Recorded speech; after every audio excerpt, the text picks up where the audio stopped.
Things were a disaster. Bodies were beginning to pile, and the holes were slippery with blood.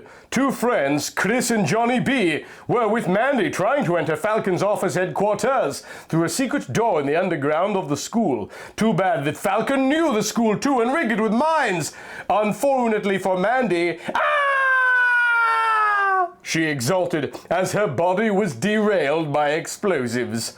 John and Chris felt sorry for their loss, but they knew this was the price of war, and that if they didn't stop Falcon's inflation, it would just get higher. In another part of the battlefront, Samus and Ridley were using their new armor powers to do serious damage to the enemy bodies. Ted, Robbie, Smiley, and the heartbroken Tia Juan were also contributing to the death toll, and it seemed that the tide was beginning to rise for the better. That was until an old enemy appeared, this time for the finals. Well, we meet again, crowned Kraid and his goons. You think you can win this war? You'll have to go through us. It's time to reveal the gang. Everyone was shocked as the true identities were revealed of Kraid's gang members: Silax, Noxus, Candon, Weevil, and Spire. The gang war began as Samus, Ridley, Tio, Ted, Smiley, and Robbie got into place to fight the enemies. Ted lunged at Noxus and shanked him, but Silax was quick to notice and shot Ted in the foot. Both gangbangers were ended, though, when Tio Juan saved Ted's ass by firing Mexican machine guns at them, killing them in the head. Silax transformed into a machine gun turret and took out Robbie and part of Smiley, but Samus was quick to the draw and fired a super missile, vaporizing both Silax and Noxus. This did not make Candon happy, and the two ex-presidents battled it out. As usual, though, Samus ended up on top and shot electro powers into his brain stem.